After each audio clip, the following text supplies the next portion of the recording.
Man. Who is he? Where is he? Why is he here? Isolated in space in a round mass of matter live some several billion intelligent beings. Man. But what is his origin? Some say he evolved from the slime of the sea. Others that a god created an Adam and Eve and he was their descendant. Yet another speculates that he was brought here sometime in the distant past when the Earth was colonized by men from another dying planet. Despite the theories and speculations, the answer remains an unsolved mystery. As to where he is, that's easier. A planet 8,000 miles in diameter, located in a remote portion of a galaxy, somewhere in infinite space. Why is he here? That too remains an unsolved mystery. Occupied by his daily affairs, he finds little time to contemplate such questions, except for those moments on a clear night when man pauses and looks to the star-filled heavens, and in his mind stirs an unanswered question. He searches his thoughts for an explanation, a key to the faint, forgotten memory of his past. And perhaps at that moment, somewhere else in the universe, on a distant planet similar to his own, somewhere on the other side of our galaxy, other intelligent beings wondered too, and set out in airships on an adventure through space to search for their answers. November 2nd, 1967. Two men are driving west of Loveland, Texas. The night is clear and still. Then around 11 p.m., they have an extraordinary experience.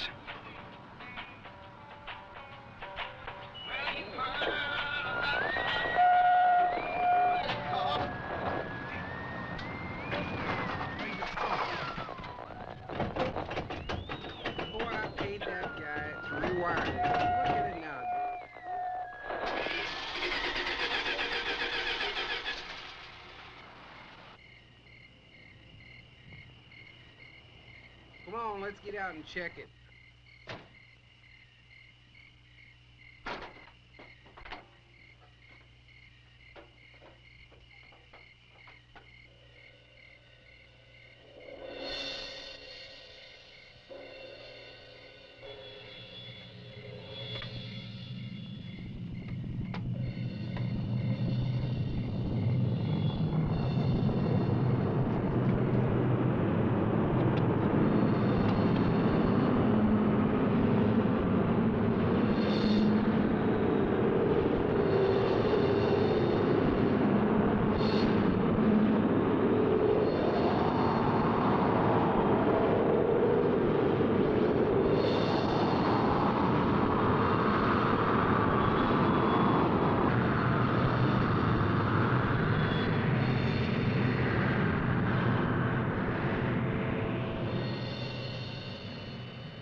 After the object disappears, their lights come back on. The engine restarts, and they hurry to notify the police. Later, the Air Force investigates their story and 15 similar reports before concluding that a form of globular lightning was responsible for the sightings. But there are many other possible explanations. What you're witnessing is based on fact. Some will find it fascinating. Some may find it frightening. But it is all true. With special thanks to NASA and the Department of Defense for their cooperation in our search for UFOs. It has begun.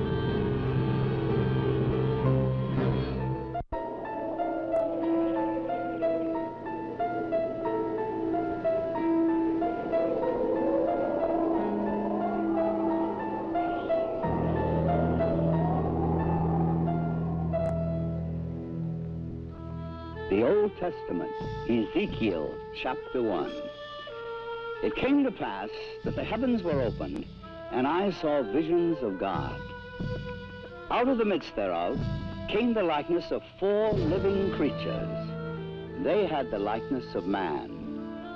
Now, as I beheld the living creatures, behold, one wheel upon the earth by the living creatures The appearance of the wheels and their work was like unto the color beryl, and their appearance and their work was, as it were, a wheel in the middle of a wheel. And when they went upon their four sides, and they turned not when they went. As for their rings, they were so high, they were dreadful, and their rings were full of eyes, round about them four. And when the living creatures were, the wheels went by them. And when the living creatures were lifted up from the earth, the wheels lifted up. This account took place some 500 years before Christ. Other accounts very similar appear in earlier ancient writings. The Greeks and Romans also are known to have made observations of such things as phantom chariots appearing in the night sky. Records also tell us that during the reign of Charlemagne, there were many accounts of encounters with tyrants of the air and their aerial ships. These accounts so concerned Charlemagne that those reporting such strange phenomena were subject to torture and death. Here is one recorded event given between the 8th and 9th century in France. One day, among other instances, it chanced at Lyon that 3 men and a woman were seen descending from these aerial ships. The entire city gathered about them, saying that they were magicians sent by Charlemagne's enemy to destroy the French harvest. In vain, the 4 innocents sought to vindicate themselves, saying that they were their own country folk and had been carried away a short time since by miraculous men who had shown them unheard of marvels. Luckily, the Bishop of Lyon pronounced the incident as false, saying it was not true these men had fallen from the sky, and what the townfolk said they had seen there was impossible. The people believed what their good bishop said rather than their own eyes, and set at liberty the 4 ambassadors from the ship. The date was November 12th, the year 1887. The time was near midnight aboard the sailing ship Siberian, when it was reported that several people aboard ship witnessed a huge sphere of fire. It was observed arising out of the ocean. It rose to an altitude of 16 meters, then flew against the wind and came close to the ship, then dashed off toward the southeast. This sighting lasted a full 5 minutes. Within the years 1896 and 97, mysterious airships were reported all across the United States. In Oakland, California, a group of streetcar passengers reported a winged cigar that sent out a stream of bright light. The sighting spread through Colorado, Texas, Kansas, Nebraska, Iowa, and many other states, particularly in the Midwest. On April 11, 1897, Walter McCann of Rogers Park, a few miles north of Chicago, took a photograph of an airship. The New York Herald, as well as the Chicago Herald Tribune, pronounced the plates as being genuine and not a fake. Dr. Jacques Vallee, international authority on the UFO experience. The first thing I'd like to dispel is a frequent misconception that UFOs are limited to this country. Very often people ask me, how come I never hear about UFOs in other parts of the world? How come we only hear about UFOs in America? Well, UFOs are not an American phenomenon. They are a worldwide phenomenon. That's one of their most dramatic characteristics. The first major wave of sightings, and sightings tend to come in very intense series over a couple of months, over a given region of the world. The first such major wave occurred over Scandinavia in 1946. There was a major wave in this country in 1947, mainly in the western states. And then there have been waves in the US in 1950, 1952, and so on. And there have been intense concentrations of sightings in Africa, in Latin America, in Mexico, in the Soviet Union, in the People's Republic of China, Australia, New Zealand, and on and on and on. I don't know of any single country that has not had a series of UFO sightings. May 1975, Manitoba, Canada. Unidentified flying objects have been reported over the small town of Carmen. The objects have been seen by many witnesses over a period of several weeks. May 13, 1975, cameraman Alan Carr of station CKY in Manitoba photographs 2 separate sightings over Carmen in front of 4 witnesses. The first sighting occurs at approximately 10:30 p.m. The object appears to be stationary just above the ground. Then, almost simultaneous with a flash which appears in the sky, the object moves north at blinding speed. Only when the film is later analyzed in slow motion does Carr realize what he has captured photographically. Approximately an hour later, a second sighting occurs. The object appears over a group of trees and moves from left to right at an apparently low relative altitude to the horizon. Again, slow motion analysis provides a fascinating study of this unexplained event. On June 30th, 1973, Jean Bigot of the Astrophysical Institute flew over Chad aboard the Concorde, packed full of scientists and scientific apparatus, at 17,000 meters altitude. In the twilight of a total eclipse, Mr. Bigot photographed the horizon with his camera.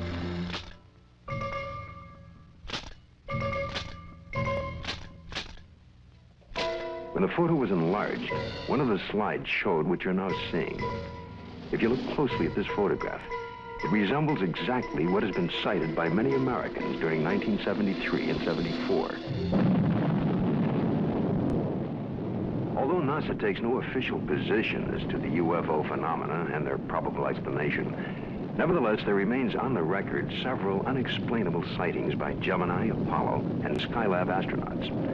The first sighting occurred during Gemini 4 in June of 1965. Astronaut Jim McDivitt suddenly spotted a cylindrical object with arms and antenna. And when seen against the day sky, it appeared white or silvery. The object then appeared to be moving toward the craft. Suddenly, they lost sight of it. During the sighting, the astronauts were able to take these photographs and movie films of the UFO. Gemini 5, later that year, after 3 days and 5 hours into their mission, were contacted by Houston Control Center, advising the astronauts that Houston had picked up and was tracking another object, which was pacing Gemini across the entire United States. They estimated the UFO between 2,000 to 10,000 yards from the craft, and as large as the Gemini craft itself. Because of the limitations of viewing area aboard their capsule, no visual contact was made. Radar continued to track the object until they passed the Ascension Islands in the Atlantic. It then disappeared. Gemini 10 crew, Collins and Young, picked up objects traveling together in orbit. A positive identification has to date not been made. This photo was taken during the Gemini 11 flight on the 18th revolution, 27 hours and 47 minutes after liftoff. September 13th, 1966.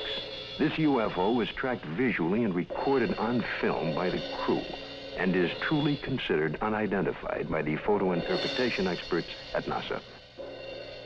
Perhaps the strongest and most spectacular of all the sightings took place aboard Apollo 11 on its way to the moon for the first moon landing.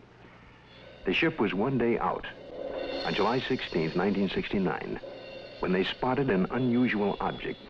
It had a sizable dimension to it. At first, the crew thought it was the Saturn IV booster rocket and called Houston for confirmation. Houston informed them the booster in question was some 6,000 miles away. The object remains unknown. During the Skylab 3 second manned flight, on the 23rd day of 1973, at sunrise, a series of 4 exposures were made by the crew of a visually sighted unidentified flying object, or satellite, as considered by the NASA Photo Interpretation Laboratory.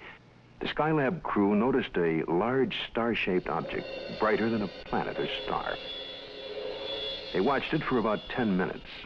They estimated its distance as from 30 to 50 nautical miles from Skylab. It, too, remains an unknown, despite North American air defense and NASA's attempt to identify it. Among the thousands of military men in recent times who lost their lives while in the service of their country, the circumstances surrounding Captain Mantell's death are indeed extraordinary. This experienced military pilot who'd flown in the invasion in Normandy and numerous missions over the Rhine under heavy attack would take with him to his death perhaps the closest glimpse of what was thought to be a UFO. The date is January the 7th, 1948. The time is 2 o'clock in the afternoon here at the Holloman Air Force Base, just outside of Louisville, Kentucky. A Kentucky state policeman calls in to report what he has sighted. It's an unusual aircraft, circular in appearance, approximately 250 to 300 feet in diameter. I'd say it's moving westwardly at a pretty good clip. Any information? Negative. I will check with our commanding officer. Instructions were given to contact nearby Wright-Patterson Air Base to see if they had any experimental aircraft up in that area. Flight test. We have no experimental aircraft in the area. The reports still continued to come in from adjoining towns. At 1:45 p.m., it happens. It's very white and looks like an umbrella. I don't know what it is. Through the binocs, it appears to have a red border at the bottom at times and a red border at the top at times. At approximately 2:30 p.m., a flight of Air Force P-51s come into view. The base commander decides to contact the flight leader, Captain Mantell. This is Godman Base Commander. Roger, Godman Tower. This is NG-869, flight leader. Over. NG-869 from Godman Tower. We have an object out south of Godman here that we were unable to identify. We'd like you to take a look for us. Roger, I will take a look for you if you give me the correct reading. Mantell moves ahead of his wingman. The tower advises the flight leader to correct his course 5 degrees to the left to 210 degrees from Godman Tower. Godman Tower, this is flight leader NG-869, Captain Mantell. Object traveling at half my speed and directly ahead of me and above, and I'm closing in to take a good look. Can you give us a description? It appears metallic and to be of tremendous size. I'm going to 20,000 feet. The other pilots level off under 15,000 feet and start down. At approximately 3:15 p.m., Godman Tower loses sight of the UFO. 5 minutes later, the report came in that Captain Mantell's plane had crashed. He was found dead. His watch had stopped at 3:10 p.m. that afternoon. What was it that caused this experienced pilot to become intrigued with an object that he would unwittingly give his life pursuing? 6 months later, a cylindrical-shaped object giving off a phosphorescent glow was to be sighted in the night sky over Robbins Air Force Base in Georgia. At 2:45 a.m., Captain C.S. Childs and First Officer J.B. Whitted were piloting a routine Eastern Airlines flight number 576 from Houston to Atlanta. When Whitted reports, we sighted an object coming toward us. This strange object had a stream of red fire coming from its tail, and I could see it was much larger than anything I had seen or read about. Childs then notices that the object had no wings supporting it. It passed us on the right side. Its speed was about 700 miles per hour. And both men get a very good look at this unusual object. It was about 100 feet long, shaped like a cigar. As it passed, they clearly saw 2 rows of windows, an upper and lower, that were large and square. During that evening, there was a third witness, the one passenger who was awake on that Eastern Airlines flight, Clarence McKelvey. I was startled, frightened. A male steward came to me and said, "I notice you've been looking out the window. Will you talk to the pilot?" And I said, "Well, of course." The pilot came down with his clipboard. He was visibly shaken. He told me that he had been a flyer in the war and had covered so many million miles of flight and had never seen anything like this before. What was it that I saw? Well, I saw this object was cigar-shaped. It had a row of windows. Behind them, it was lit. Out of the rear was a cherry red flame. This hair-raising experience was witnessed by 3 aircraft, a passenger, and ground observers added more corroboration. The conclusion of an air intelligence report was that the object remains unidentified as to origin, construction, and power source, and goes into the record classified as unknown. This is the Pentagon, Washington, D.C. And this man is Colonel Bill Coleman. He was Chief of Public Information for the United States Air Force from 1969 to 1974. It was here at the Pentagon that the Defense Department first became interested in the UFO phenomenon. This occurred in the late 1940s. with reports about objects and lights seen in the sky by military personnel and others. The Air Force decided to investigate the matter anyway.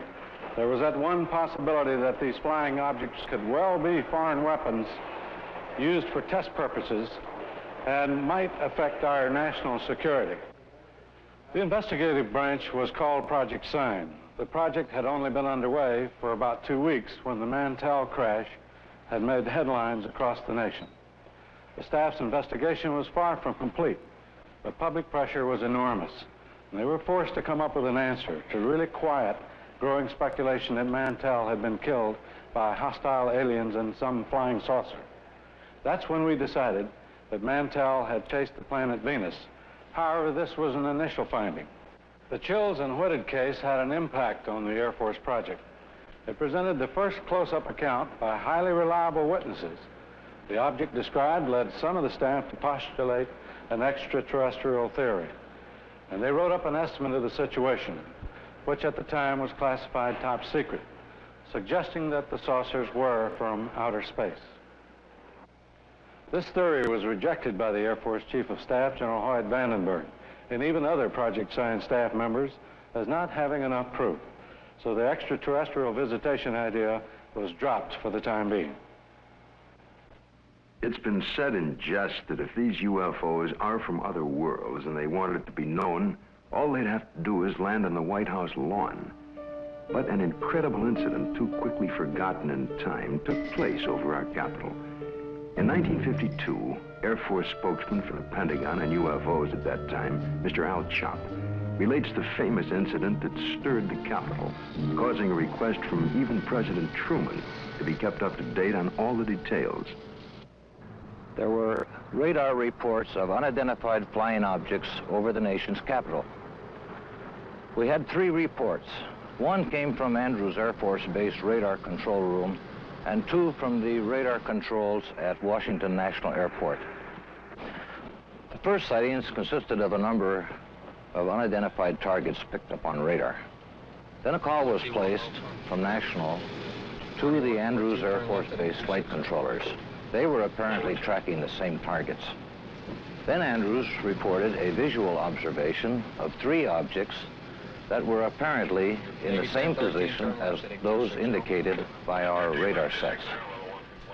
The targets stayed on radar until about 12:30 a.m. They moved slowly at first, about 100 to 200 miles per hour. Then one of the targets sped away at a fantastic rate of speed.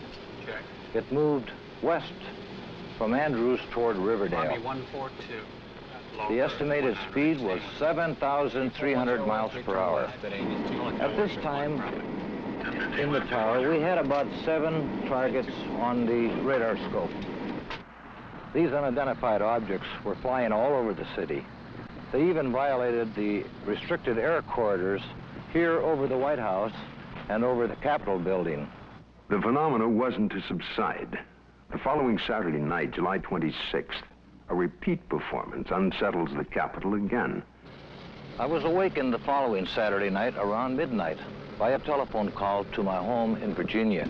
It was the public information officer for the Federal Aviation Authority. He told me the air traffic control radars were again picking up a large number of UFOs over the Capitol area. First, they would follow a definite flight path, and then they would suddenly disappear. Others would come into view just as suddenly. I placed a phone call to the command post in the Pentagon, and I asked for an intercept. About 2:40 a.m., we got a radio call from a flight of F-94s, 2 aircraft in the flight. They also, at about that moment, appeared on our scope. And at that moment, a very frightening thing happened to us.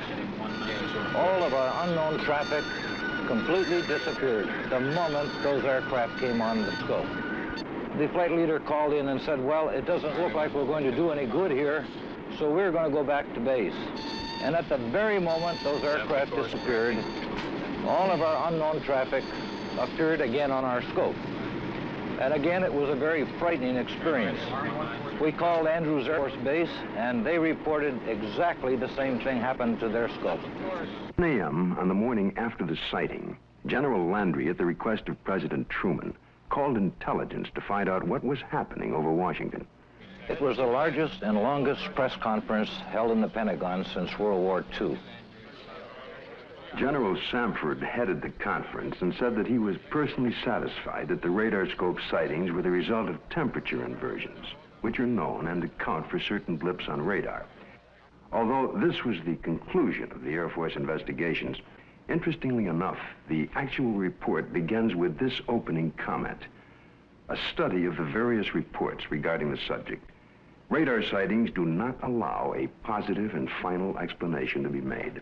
The CIA now would enter the picture by convening a panel of top scientists to examine the UFO phenomena. The CIA's concern was that recent waves of sightings might constitute a threat to our national security.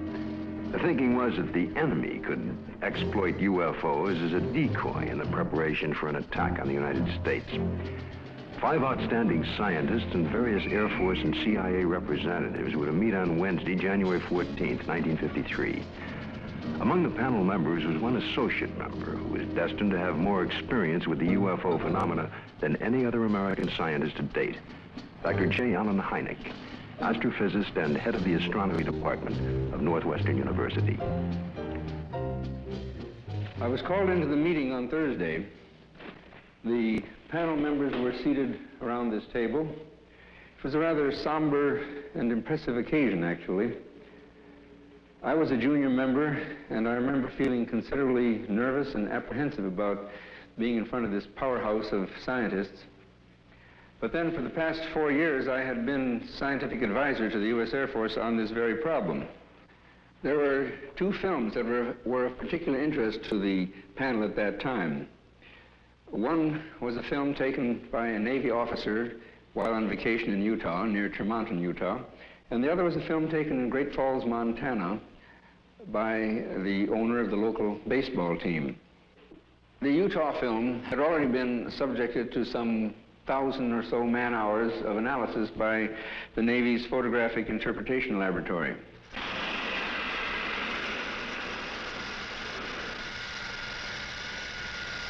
So the panel got up from their chairs and crouched around the wall to examine the films, and they asked to have the films run several times, as a matter of fact. Now, the Navy had, on the basis of their detailed analysis of the Utah films, they had concluded that the objects shown in the films could not be birds, balloons, aircraft, and so forth, but indeed that they were self-luminous, unidentified objects. Despite this conclusion, the panel rejected it and concluded that the objects were birds. They couldn't be unidentified, therefore they had to be birds. I came away from the meeting and from the room with the distinct feeling, however, that the panel had deliberately moved to debunk the whole subject and not to give it the serious scientific attention which it deserved. How many times have you noticed something in the sky, something out of the ordinary, a movement or shape that suddenly catches your attention? You look more closely, and usually the thing becomes immediately recognizable. It's the moon, or a flock of birds, or a plane, usually. But just for a moment, suppose the thing you glimpsed remains unrecognizable, unidentified, without witness or proof. All you have left is a nagging sense of mystery, of uncertainty. A few years ago, this man had such an encounter near San Francisco, only he had proof in the form of an 8mm movie. But through an unsettling series of circumstances involving the United States Air Force, he remains today uncertain about exactly what he saw. It was in August 1965. My family and I were invited to some friend's house near San Francisco. I remember it was a beautiful, clear day. We were driving for a while, and as a matter of fact, I recall looking at my watch, and it was around noontime. We continued driving, and I noticed at the distance something very bright. I was observing this for a few moments, and it appeared to be suspended in the air. There was no planes around. It was very clear, the day. There was no clouds. My family, they were with me. I called to their attention. They all looked at it. They were all amazed by it. And in the meantime, there were cars going by, and I tried to attract their attention, but they were not paying attention to me, or they were driving too fast. So I recall I had my movie camera with me, and I start filming this. And as I look at it, it was getting larger. It was moving from one direction, like from towards the left, then towards the right. This object was very bright, and I recall it was extremely enormous. I was just completely amazed by it. I ran out of film. Then when I got home, I called the Holloman Air Force, and I reported the sighting. The Air Force was very interested. They had asked me, as soon as I had the film developed, they would like very much to look at it. Well, I had the film developed. I look at it. There it was, very bright, quite clear, and moving very rapidly. So I captured this right on film. A week later, I received a letter from Holloman Air Force Base, which reads, Dear Sir, we have received the 8mm film on which you captured what certainly seems to be a very fast-moving object in the skies over the Bay Area. The film has been forwarded to Wright-Patterson Air Force Base in Ohio, where such observations are investigated. Well, several weeks went by. Finally, the Air Force returned my film, and I noticed immediately it was not the original film. It was not that clear, and the quality was very poor. For some reason, or good reason, the Air Force decided to make a copy. They kept the original, and I end up with a very poor copy. Close examination of the film returned to the Air Force reveals that it is, indeed, a print, and not the original. And while the print is very poor quality, we can still catch a tantalizing glimpse of something extraordinary in the skies over San Francisco. Watching it again, this time with the aid of a pointer, it's easier to spot the elusive thing. But to date, no one has been able to make a positive identification. No one except possibly the Air Force. I would imagine the film is somewhere in their files, and probably by now they forgot all about it. But I will not forget that day. The sighting itself had such profound influence in my life, because since that time, powerful, extraordinary events has happened to me, which I have no doubt are direct result of my experience. But I can't talk about it publicly. It seems the CIA was to become involved in the UFO phenomena again, in a most unusual way. A series of episodes were to take place that up until the airing of this program were not public knowledge. The events were so bizarre that it's hard to conceive they happened to individuals associated with such no-nonsense organizations as the Office of Naval Intelligence and the CIA. This man is retired Lieutenant Colonel Robert Friend, U.S. Air Force, and former head of Project Blue Book. Friend, now on the management staff of Celesco Industries Incorporated, which builds and launches missiles for defense testing purposes. Friend now relates this most unusual experience. It was 1959 when I was invited to attend a briefing in the security portion of this building. It seems a retired Rear Admiral had information about a woman in Upper Maine that purported to have established contact with extraterrestrial beings. 2 naval intelligence officers were sent to investigate. The naval officers met with the woman, and she went into a trance, supposedly to establish contact with the purported extraterrestrials. And then they asked her scientific and technical questions that a woman of her education could not possibly know the answers to. Yet, as the questions were put to her, she was able to answer easily with seeming telepathic help from these purported extraterrestrials. According to the report, she indicated there was an organization, OEEV, which meant Universal Association of Planets, and that organization had a project, UNZA, meaning Earth, which was being conducted. Then an unexpected turn took place. One of the naval officers was informed by the woman that they, the extraterrestrials, were willing to answer questions directly through him, a naval commander and intelligence officer with no prior experience in telepathic communication. He took over and attempted to write down the answers to questions put to him by his fellow naval officer. The word traveled back quickly to Washington officials and a very skeptical CIA. Nevertheless, there was no reason to totally disbelieve the report of this highly respected Navy commander. Questions were put to him, such as, do you favor the government, religious group, or race? And would there be a third world war? The answer to both was no. The group then asked if they could see a spaceship, and the commander, still in a trance, told them to go to the window and they would have proof.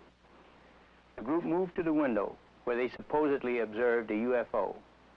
I was told that a call was made for radar confirmation. The reply came back that that particular quadrant of the area was blanked out on radar at the time. After being briefed on all of the details, I asked the commander if he would attempt to contact me.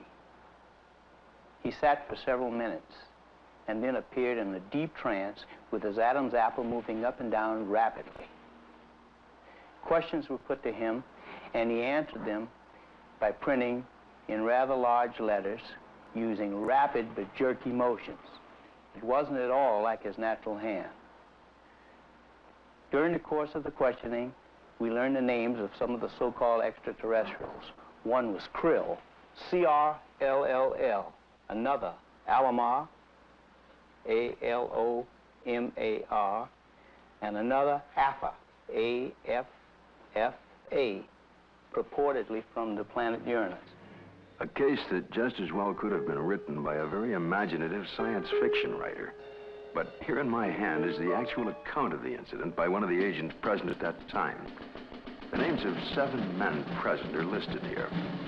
Because of the unusual nature of the incident and at their request, their names will remain confidential. Another reason for control of the Blue Book files was to protect the names of witnesses. To help satisfy public demand, periodic summary releases were made. We had no proof that we were indeed being visited by extraterrestrial vehicles under intelligent control. However, we couldn't prove that there weren't spaceships either. It created a dilemma for the Air Force. In 1966, an important incident takes place in Michigan. It creates enough of an uproar that President Gerald Ford would at that time call for a congressional hearing on UFOs. Here are excerpts from Ford's actual letter to the House Armed Services Committee. The Air Force sent a consultant, Dr. J. Allen Hynek, to investigate various reports, and he dismissed all of them as products of college student pranks, or swamp gas, or an impression created by the rising crescent moon and the planet Venus. I do not agree that all of these reports can be or should be so easily explained away. I am proposing that the Science and Astronautics Committee, or the Armed Services Committee of the House, schedule hearings on the subject of UFOs and invite testimony from both the executive branch of government and some persons who claim to have seen UFOs. I think we owe it to the people to establish credibility regarding UFOs. Sincerely, Gerald R. Ford, Member of Congress. Congress acts on Ford's letter and holds an open hearing under the chairmanship of L. Mendel Rivers of the House Armed Services Committee. Only 3 persons are invited to testify. The Secretary of the Air Force, Dr. J. Allen Hynek, and Project Blue Book head at the time, Colonel Hector Quintanilla. Hector Quintanilla relates the events and reports of the unusual sighting that led up to the congressional hearing. And the other one here at Dexter. Based upon the original reports from the Sheriff's Department, it all began at 8:35 p.m. on March 20th, when Frank Manor, who used to live over there, reported to the Sheriff's office that he had seen a strange object in the swamp over there. According to the police report, the police officer, in company with the complainant, proceeded along Territorial Road until they reached Brant Road, at which time they turned left, proceeded to the end of the road, secured their vehicle, got out of the automobile, proceeded along the cornfield, keeping the trees lined to their left. Then they crossed an open field to the creek. They crossed the creek and reached this point, which was their vantage point, and observed the object. Frank Manor described the object as brown in color, quilted, with a porthole in the center, sort of flat on the bottom, cone-shaped towards the top. Two small lights, one at each end, one glowing bluish green, the other one a brilliant red, with a glow at the bottom. Well, of course, by the time I arrived, the situation was so charged with emotion that it was impossible for me to do any really serious investigating. I had to fight my way through reporters to interview the witnesses. Other sightings were reported over the area, and a solution from Dr. Hynek and Major Quintanilla seemed in the offing. Well, the pressure was mounting for an official explanation. There were more than 60 newsmen jammed in at that news conference. I gave what I thought to be at that time the only scientific explanation possible for the faint lights in the swampy area. I made the statement that it could be swamp gas, and even though I went on to emphasize that I couldn't prove it in a court of law, that was the full explanation for these sightings. Well, the press picked up the phrase, swamp gas, and rushed off to the telephones, and I was to come into a great deal of criticism over it. What was the outcome of that congressional hearing? I believe the Air Force presented its side quite openly and completely. It seemed to satisfy the members of the committee. Now a remarkable observation is to be recorded. If the facts are correct, the Air Force must now consider the possibility of beings related to UFOs. It happened in Socorro, New Mexico, here just outside of this quiet desert town. A state highway patrol officer, Lonnie Zamora, was on duty, as he had been for the past several years. A black Chevrolet was observed, speeding by the courthouse. Zamora put his highway patrol car into pursuit. Lonnie chased the car north on US 85. As he passed this hilly area, Zamora heard a roar and something caught his attention. 10 or 15 seconds pass. Lonnie then calls in to the sheriff's office. The time was about 5:45, I recall, and he said, Socorro to 1044, an accident. And then he said, I'll be 10-6 out of the car, which meant that I was going to be investigating a possible accident. And I went up this road about a half a mile, and then I stopped my car and got out and looked out, and I could see a white looking object in the distance. I thought it was an overturned car at first, but I got into my patrol car and went up closer to it. And when I started to get out of the car, I heard a big roar. As I got to it, I could see a couple of, looked like a couple of coveralls hanging from a clothesline. I couldn't see what it was, but it looked like a couple of coveralls. Zamora called in. He sounded very excited. He said he watched an object lift up slowly and disappeared into the sky very fast. I went down to where the object had been, and I noticed the brush was burning in several places. The object had left 4 perpendicular impressions on the ground. I noticed several bushes were smoldering, but they felt cold to the touch. I noticed what appeared to be a couple of oval footprints on the ground. I knew Lonnie had seen something. The proof was right there.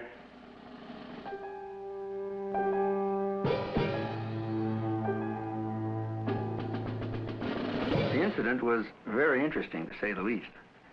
It seems to differ from practically all the earlier cases we investigated from one standpoint. The vehicle had left pod marks. There was an insignia observed by Lonnie Zamora on the side of the craft. The insignia was unidentifiable, not American nor Russian. And last of all, the observation of these 2 people in some sort of suit. But what did the investigation turn up? What was the official Air Force estimation of the situation? We went over the case completely. We had soil samples tested at the Air Materials Laboratory. The burnt bushes were analyzed for propellant residue. We measured the distances between the pod marks. My first reaction was that it was a lunar test module from NASA or the Air Force.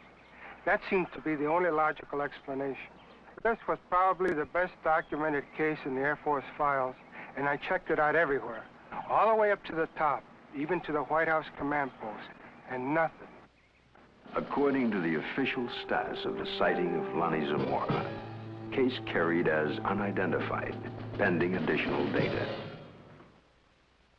April 19, 1897, in Leroy, Kansas. A farmer named Alexander Hamilton, his son, and a farmhand are awakened by strange noises from the cattle pen. Going outside, they discovered, to Hamilton's utter amazement, an enormous airship with a brilliant searchlight is slowly descending over the cow lot. Fearfully, Hamilton moves closer and is startled to find that one of his cows has been caught by a red cable running down from the ship.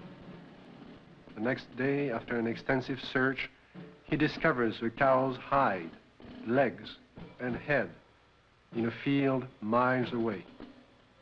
This is one of the first recorded cattle mutilations connected with UFOs. The report could easily be dismissed as a tall tale if there were no others. But since then, thousands of bizarre animal mutilations have been discovered, not only in this country, but in Africa, Australia, Brazil, and many European countries, in fact, all over the world. In this country, mutilations have occurred in over 30 states in the last 5 years alone. Frustrated ranchers and law enforcement officials have come to recognize the classic signature of the mysterious mutilators.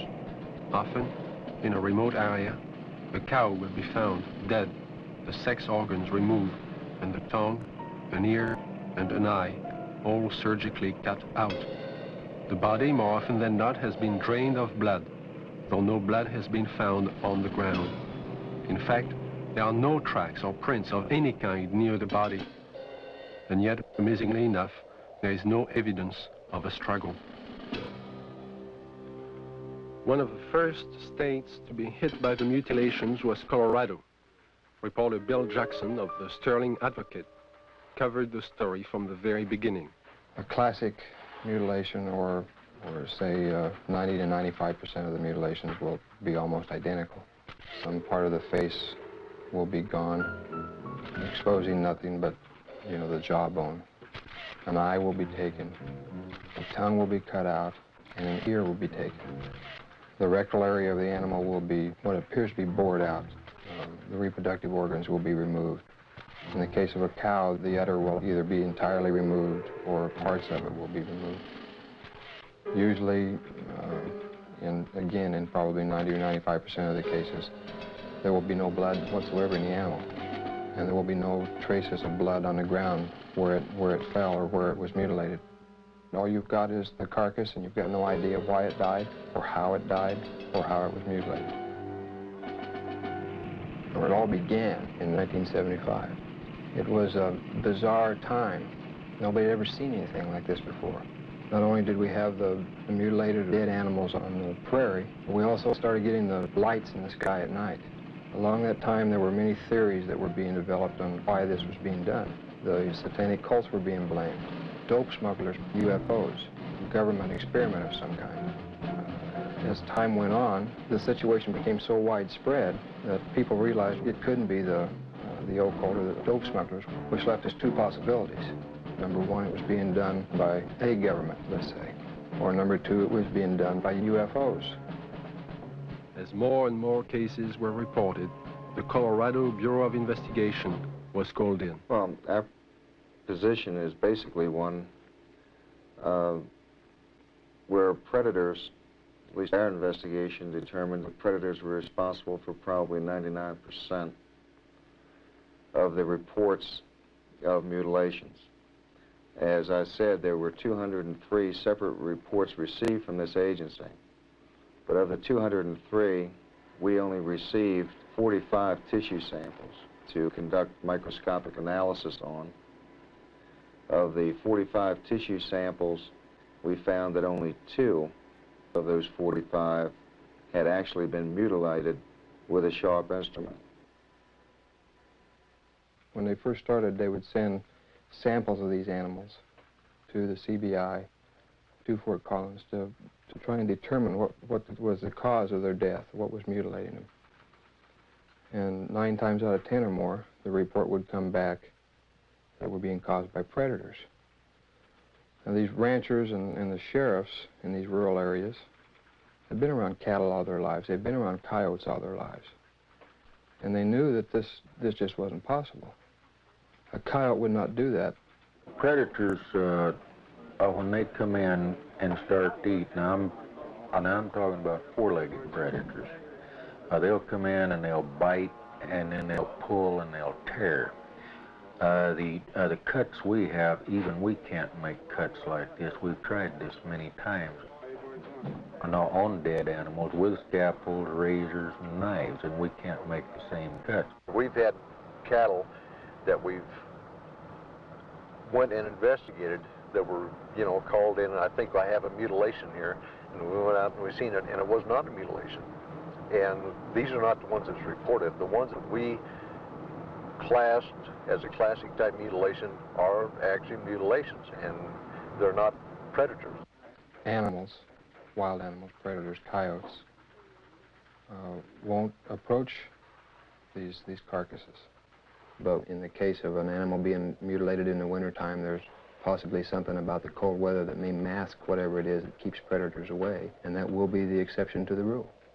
Is this animal here, is any pretty much like the other ones you had that was mutilated? Yeah. How old a cow is this, Don? 8 years old, according to the way I looked at her teeth, 8 or 9. I know definitely it wasn't animals. We took out the whole works there.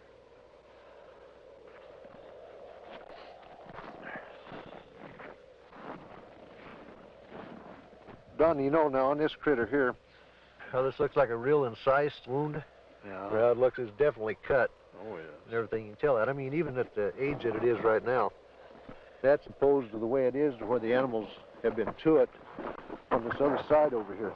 Kind of notice there, the difference there, Don, between here and how animals have been to that, and that flesh is torn. Yeah. And it's not a real incise, but yet when we seen this animal the other day, now these were all incise, good clean cuts on there. Definitely. So that's a good example of what we was trying to say about the lab up there. They said that it was predators doing it, but that definitely wasn't a predator wound there. No, I wouldn't say. Well, it looks like they went clear from the navel here, clear back in underneath here, and took the whole bag and out of the whole works out, and they cored down into the rectum, the whole rectal area. It looks like it got back into some of the reproductive organs back in there. The mutilation and the sightings of the lights in the sky continued.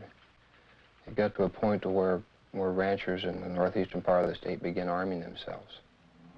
They weren't getting the results they wanted from state authorities. They were concerned for their families, and they never knew when they might be next. They began patrolling their pasture land, watching over their herds at night. Lights from the sky, when they got too close to a herd of cattle, the ranchers shot. Well, I think everybody was a little edgy. Right. Everybody started carrying high-powered rifles. I don't know what good it would have done, but everybody was awfully nervous. I'm completely convinced that there's something there that's not normal. There's a lot of questions that are unanswered, I'm sure, and hopefully someday maybe somebody will figure it out. Unidentifiable lights in the sky have appeared in virtually every area of this country which has been plagued by cattle mutilations. But no explanation has been found for these strange sightings. There are some who believe that these objects in the sky are responsible for thousands of mysterious cattle deaths which continue to this day.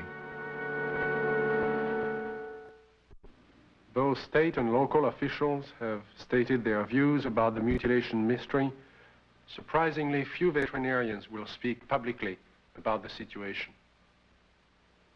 This man is an exception. Dr. William Fitzgerald runs an animal clinic in Durango, Colorado. Because of his expertise in the field of veterinary medicine, he was asked by the sheriff's office to perform an autopsy on a mutilated cow found in a remote area of state-owned forest. This particular animal had been largely exsanguinated. The anus and about the first 4 inches of the rectum had been removed. The prepucial skin and the last 2 or 3 inches of the penis had been severed flush with the body wall. The left eye had been removed,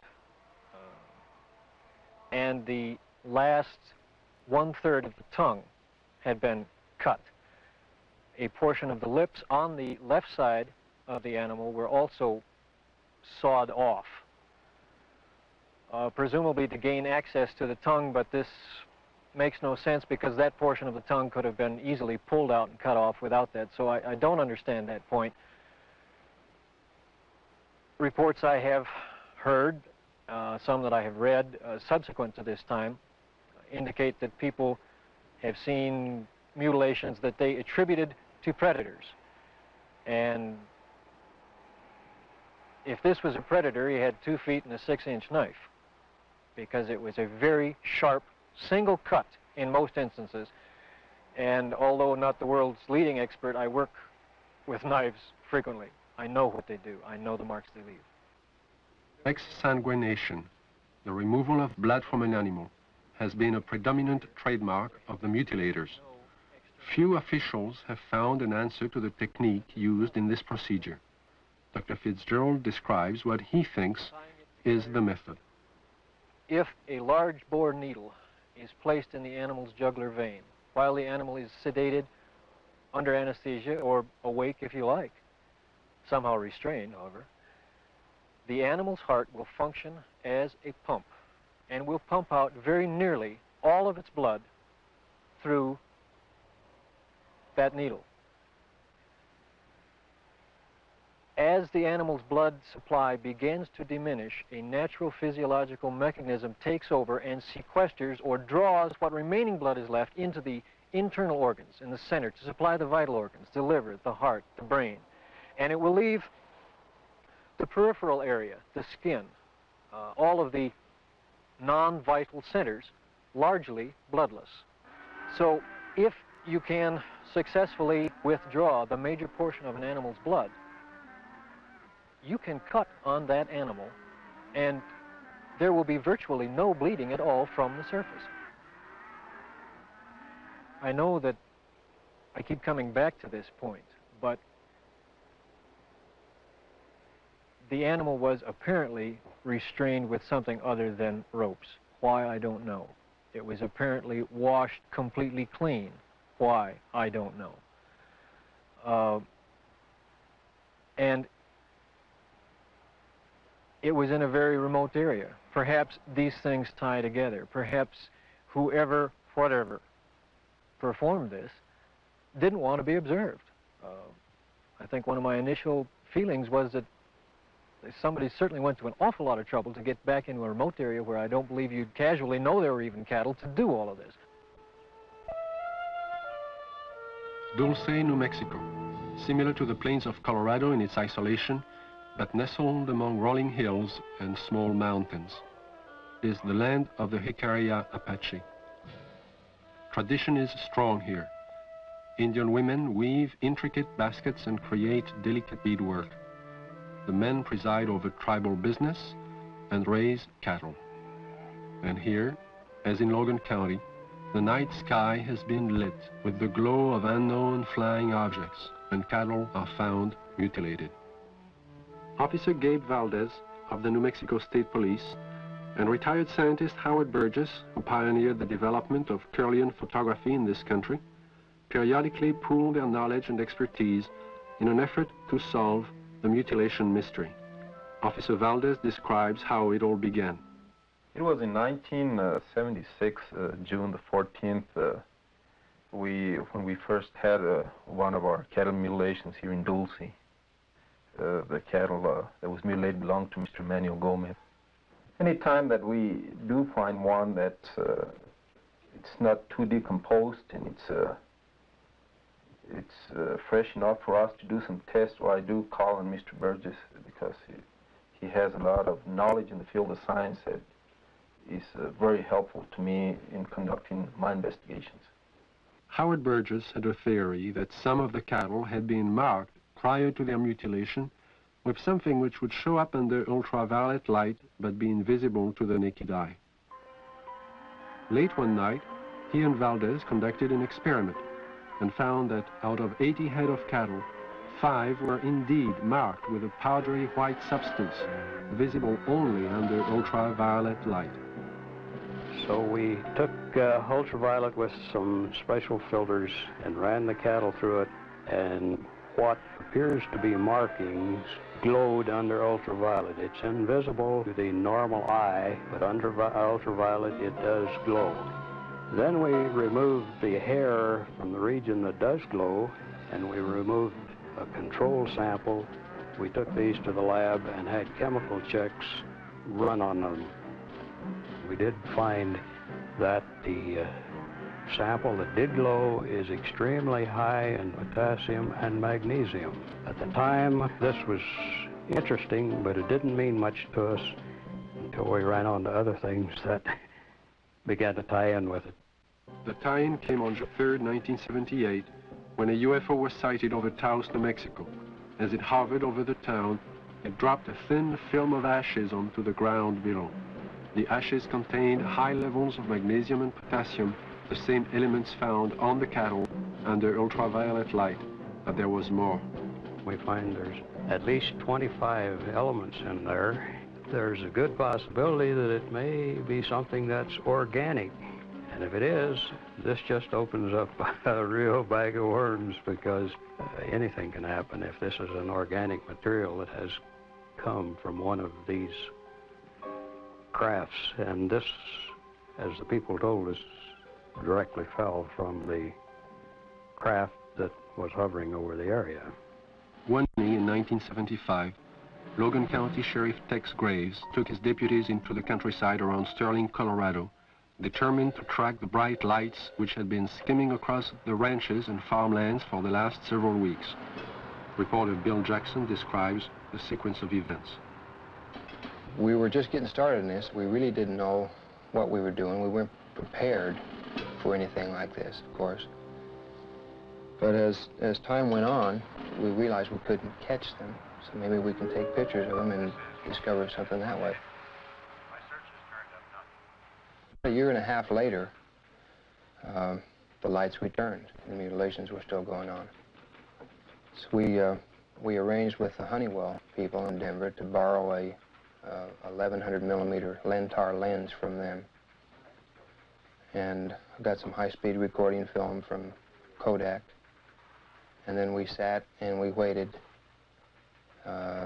hoping that the lights would come back and we'd have a chance, and finally that chance came.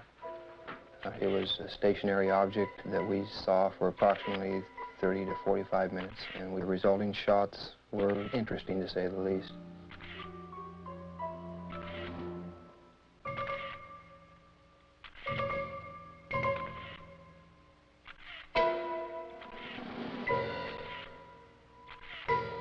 Shortly after these final exposures, the object just disappeared. It was almost like somebody hit a light switch and it was there no longer. What are these unidentifiable lights? What is their nature and their purpose? Why have they appeared in the night skies immediately prior to the discovery of mutilated cattle? And how many more animals will die before the mystery is solved?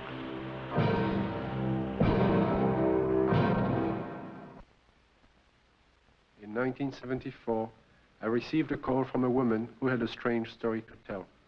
One night, as she and 3 friends were returning to Los Angeles from Lompoc, California, they encountered an unidentified light in the sky. Thinking at first it was a helicopter, the friends paid little attention. When the object began to fly in unusual patterns at extremely high speeds, the passengers soon realized they were dealing with something out of the ordinary. What happened next is best told in the woman's own words. Helen is a fictional name. Her real name is being withheld at her own request. I saw it come into the sky from the top of the mountain range and go straight up and do a 90-degree angle toward us, and I called it to the attention of Don, John, and Sue. And they saw it too. and it was there. I was not on dope or alcohol or anything like that. And it started doing really erratic things in the sky. It was a small white light and very easy to see. We were not mistaking anything. It came over to the car, flipped over and went around on the other side toward the other hills and came back, settled above the car. By this time, because it was so close, it was 8 lanes of freeway, at least in diameter and even a little wider, saucer-shaped, a very white, luminescent light emitted from the entirety of it. The ship stayed above us, out in front of us, about a minute or two, and we watched it, and none of us were saying a thing. And we just kept driving, and it kept staying in front of us. And then out of the perimeter of it, closest to us, came 4 white beams of light, very much like funnel-shaped, smaller at the perimeter, and they descended upon us and came around each one of our bodies. And out of each one of our bodies, we started to float into that beam of light. The best description would be molecularly being dispersed. And when I looked over at Don and Sue and John, their bodies, their legs and their bottoms are still on the car seat, and their heads and their shoulders and their chest molecules were going through the roof of the car, along with mine. We didn't lose consciousness while this happened. We were completely conscious of going through the roof. And the bottom molecules of our body were coming through too, and we were about 3.5 or 4 feet outside the car, going toward the ship, and we hit an energy field, a strong one, and remembered nothing.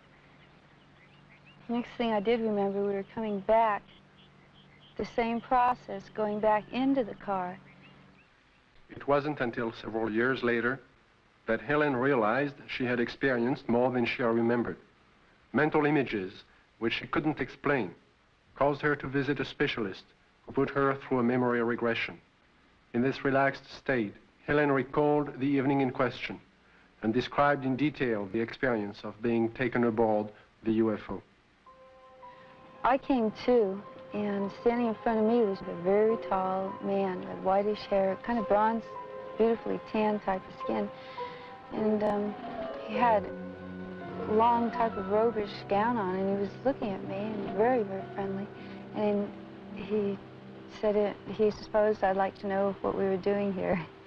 And I looked around, and I did want to know. There was a huge room that we were in that had a hallway off the front and a hallway off to the side. And they were round, curved hallways. The room was very light. Iridescent light radiated all over, but you didn't see a light bulb anywhere. In fact, you didn't see hardly anything except for the swivel chairs we were sitting in. And he proceeded to help me up, and when we walked together over to the screen in front of us, across the room, and he showed us some information and pictures, and it was very cordial and very easy to talk with. The man spoke to me in English, but concurrent with everything he said was a great deal of telepathic communication, and it was completely peaceful feeling. It all made sense. He showed us a screen with many images on it that clarified some of the things he was saying. He also said that he'd been around with the other people there for thousands of years, and that they had been picking up people and giving information to people for the use of putting it into this world, into this society, to bring about a lot of better changes.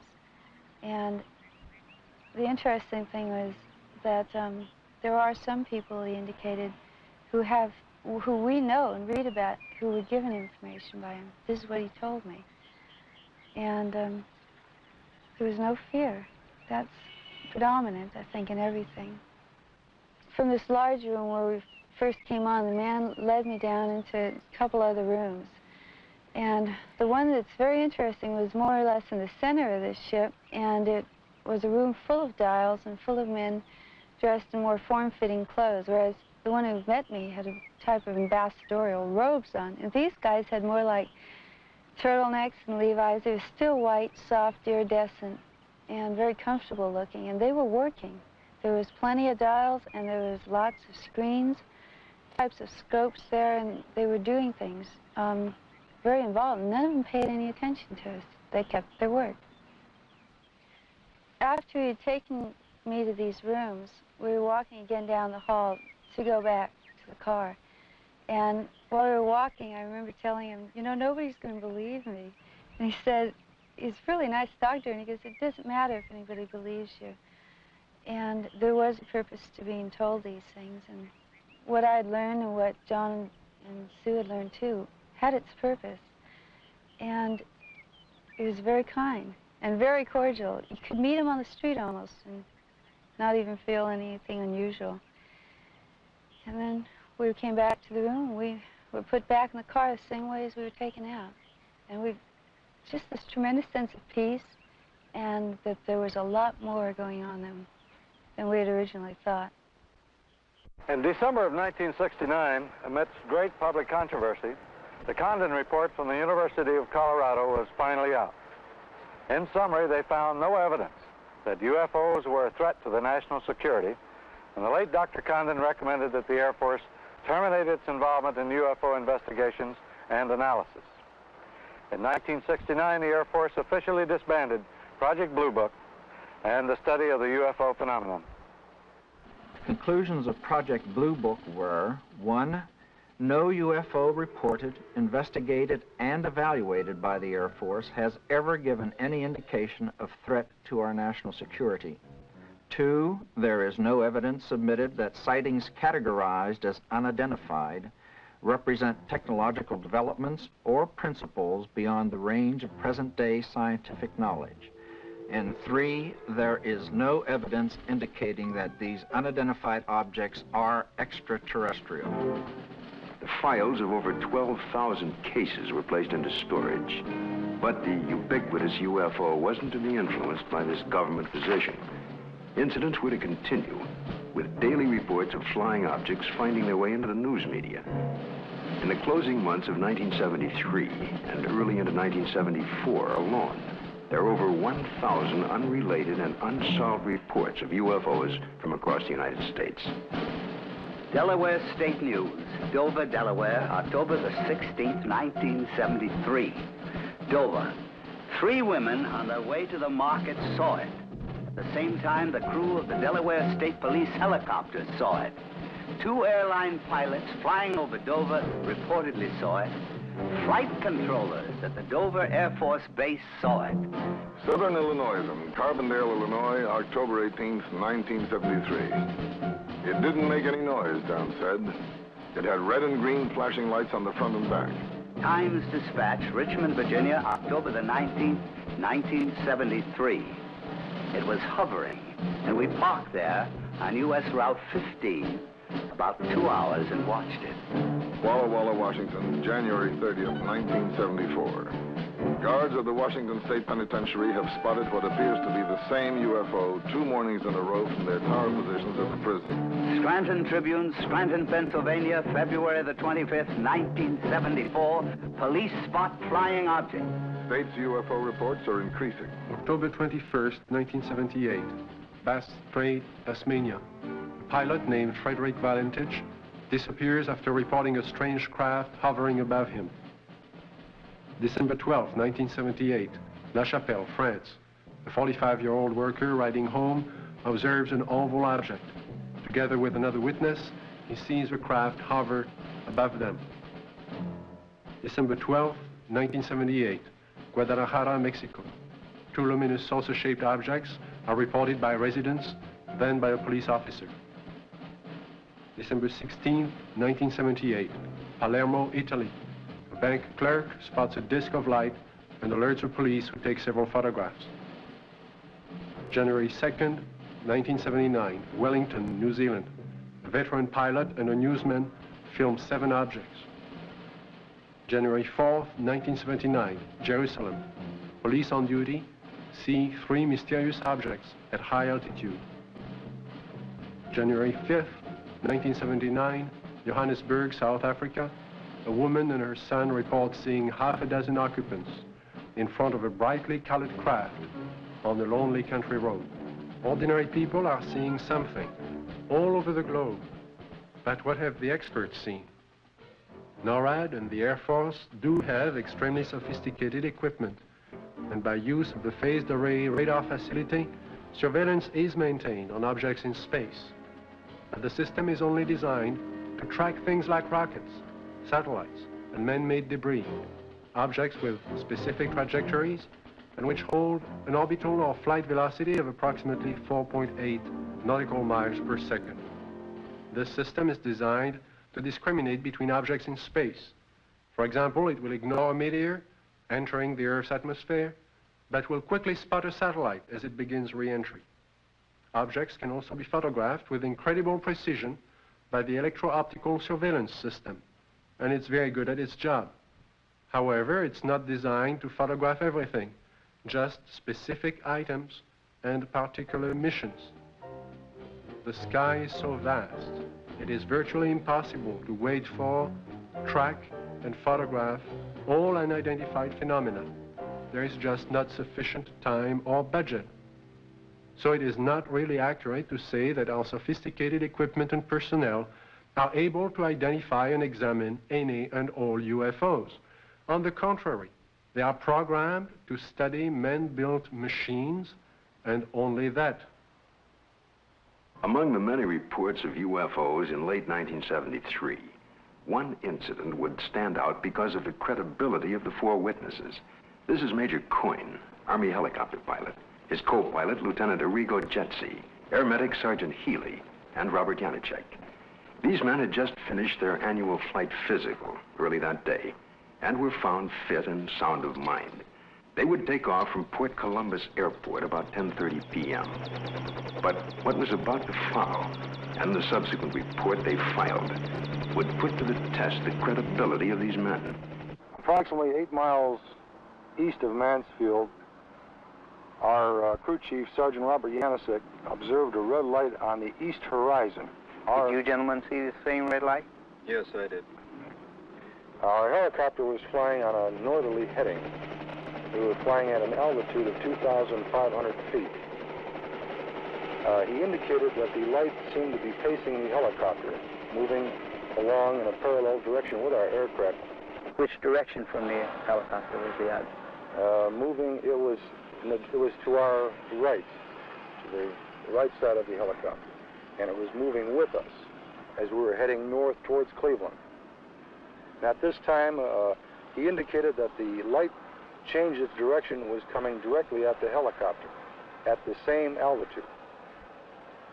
And as the helicopter was maintaining a speed of 90 knots, the object came at a terrific speed. From the horizon, we estimated 15 miles. Visibility was reported 15 miles that night. Did you gentlemen see the object at this time, after it had been pointed out by the sergeant? No, not at that time. I was flying left seat or co-pilot, and visibility from that seat from an object approaching from the right is rather limited. So I was having a difficulty seeing the object. And it was for that reason that Major Coyne did take the aircraft or the controls from me. I grabbed the controls from Lieutenant Jetsi because I thought it was going to hit us. I braced for impact. With that, I pushed the collective down to get the helicopter to start to descend. I then looked at the altimeter. It was showing 1,700 feet, and we were descending 1,000 feet a minute. The helicopter began to descend, and as this object came at the helicopter, it seemed to descend with the helicopter. When the helicopter went down, the object came down, but it still came directly at our broadside, as if to hit the helicopter from the right side. Did anyone else see the object at this time? Yes, I was watching it come on out of the east horizon.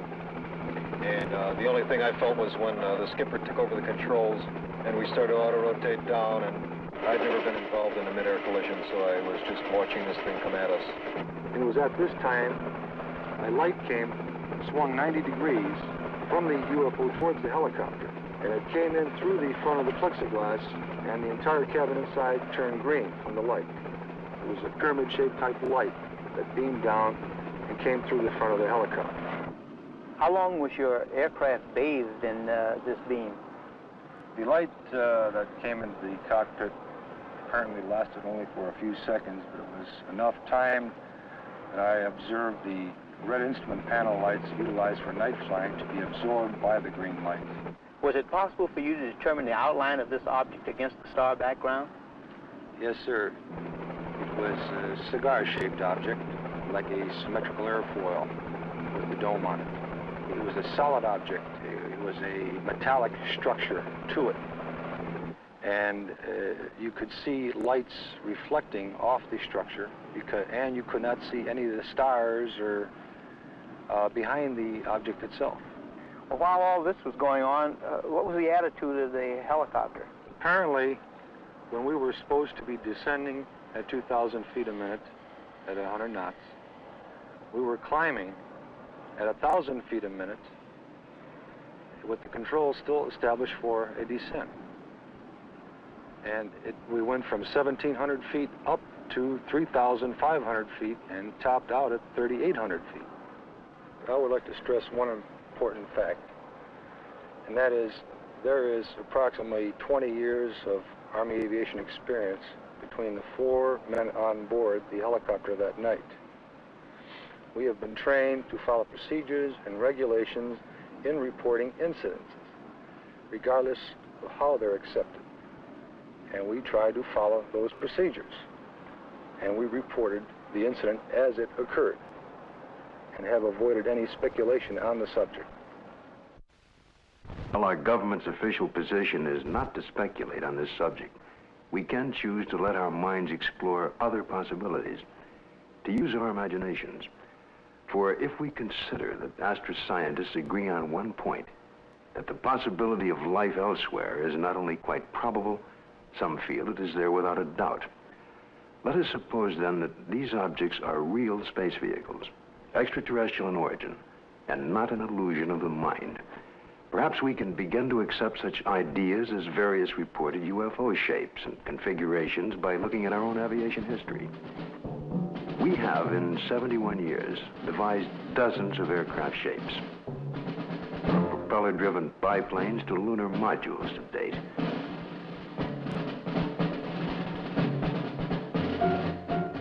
And by projecting into the future, it's conceivable that our technology may lead us to similar developments.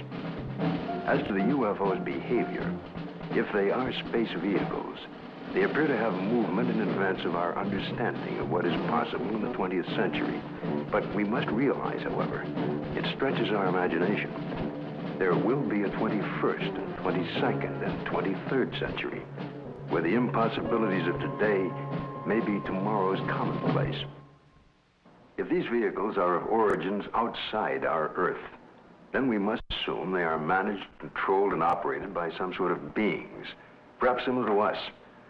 From sketchy reports around the world, we can begin to construct a hazy portrait of these aliens. Reports indicate ashen, pale, white skin, perhaps with a thin protective membrane over them. Eyes large, far apart, with a wraparound appearance.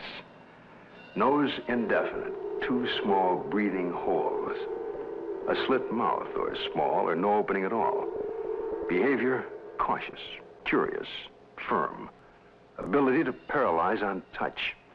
Sounds emitted. Humming. Oohs in a foreign language or some accent. Buzzing as if electronic from their head and chest. Wearing head protection or overall body protection. We just might not be scientific and technically sophisticated to the extent that's necessary in order to recognize what is the real evidence in this, in what we have collected. I think we should also think of other possible hypotheses. Suppose there are such things as interlocking universes, where forms of matter which don't mesh with ours except under strange conditions.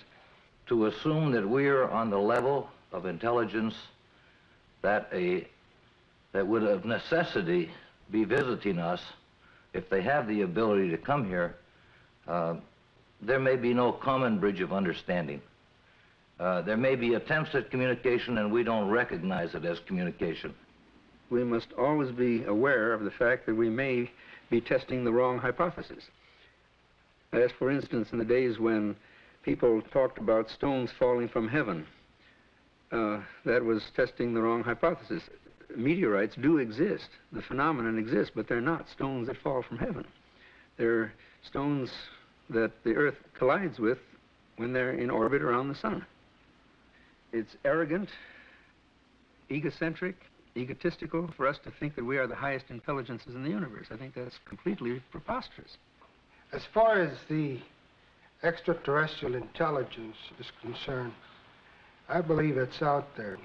We have not been able to come up with a logical explanation. At least our scientists have not. The only plausible explanation that would explain all of these sightings is the theory that these could be intelligently controlled vehicles controlled by an alien species, alien to this planet. How would the public react if this event were true? To find the answer, Dr. Leon Festinger of the New School for Social Research consulted a number of prominent social psychologists from several universities across the United States. You must realize that social scientists can only make educated guesses about reactions to such a new and startling event. But nevertheless, certain behavior can be predicted. Dr. Aronson of the University of Texas points out that many people already have strong beliefs about the existence or non-existence of extraterrestrial beings and are committed to these beliefs. Dr. Walser tells us that if these extraterrestrial beings were advanced beyond us, we would probably gain technological information from them, that many Americans may worry that their benefactor will demand something in return, constant gratitude or acknowledgement of their superiority. As far as panic is concerned, most of my associates agree that it wouldn't happen unless there were, one, an imminent danger with no escape or chance to protect oneself, and two, it resulted in loss of contact with family or primary groups. And last, there is also the question of longer-term effects. What would happen over many years? One social psychologist suggests that it might help to unite the world. If the visitors from space prove to be an enemy, he suggests, then we would unite as one species to drive the invader away and then to live in peace thereafter. We've so far talked of the past and the present, but what are the possibilities of the future? It seems almost certain that if other beings more advanced than ourselves do inhabit other sectors of the universe, then it's quite probable there will come that day, that moment in time, when official contact will be made. Let's look at an incident that might happen in the future, or perhaps could have happened already. The premise is that contact is made by extraterrestrial beings with representatives of the United States Air Force at Holloman Air Force Base in the deserts of New Mexico. The day is clear. It's about 5:32 a.m. at Holloman Air Force Base. Traffic light. One recon plane is on the field ready for takeoff when Sergeant Mann is given a report of an approaching unidentified craft. Yeah, Bill, no, nothing on the log. I'll repeat it again. Unidentified approaching objects on coordinate 49er, 34 degrees southwest, following Lincoln. Can I go northeast down with the Army helicopter? Probably a stray civilian, maybe. Keep me informed. I see him over there. Check with Edwards. Make contact with him, Bill. This is Holloman Air Force Base, control tower. Identify yourself. What's your tail number? You're encroaching on military airspace. Warning, identify yourself. You're in a restricted military air corridor. Call the base commander. Base commander's office, Sergeant Whitmore speaking. Yes? Yes, hold on. Colonel, for you. This is Colonel Horner, yes? Yes, an unidentified vehicle. You warned the aircraft again? 142, turn left. What's its shape? Check Edwards. Civilian patrol? Okay, all right. Sound a red alert. Unidentified aircraft approaching. Hey, Bill, give me a quick check with Wright Patterson Intelligence. There may be an experimental craft from somewhere, I don't know, here. Alert the fire chief and security and safety.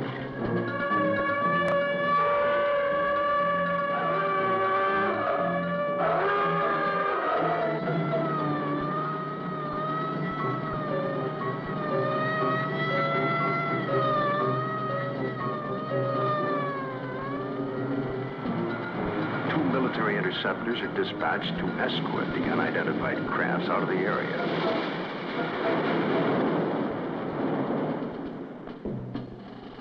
During a routine photographic mission, a tech sergeant and staff sergeant of the base photographic team were aboard a helicopter at the time and run off several feet of film of the three objects, one of which breaks away and begins a descent. A second high-speed camera crew on the ground runs off approximately 600 feet. The cameras continue to roll as the extraordinary vehicle comes into view. It hovers, almost silently, about 10 feet off the ground for nearly a minute and yaws like a ship at anchor, then sets down on 3 extension pads. The commander and 2 officers, along with 2 base Air Force scientists, arrive and wait apprehensively. A panel slides open on the side of the craft. Stepping forward, 1, then 2, and a third, what appear to be men dressed in tight-fitting jumpsuits, perhaps short by our standards, with an odd blue-gray complexion, eyes set far apart, a large pronounced nose. They wear a headpiece that resembles a rope-like design. The commander and the 2 scientists step forward to greet the visitors. Arrangements are made by some sort of communication, and the group quickly retires to an inner office in the King 1 area. Left behind stand a stunned group of military personnel. Who the visitors are, where they're from, and what they want is unknown.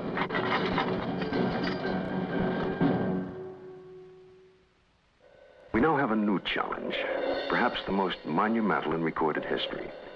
The opportunity to investigate a phenomenon that could change our destiny. Through the study and understanding of the UFO phenomena, we may discover a new energy force, or how to use it. Or it could lead to an understanding of our relationship to life throughout the universe.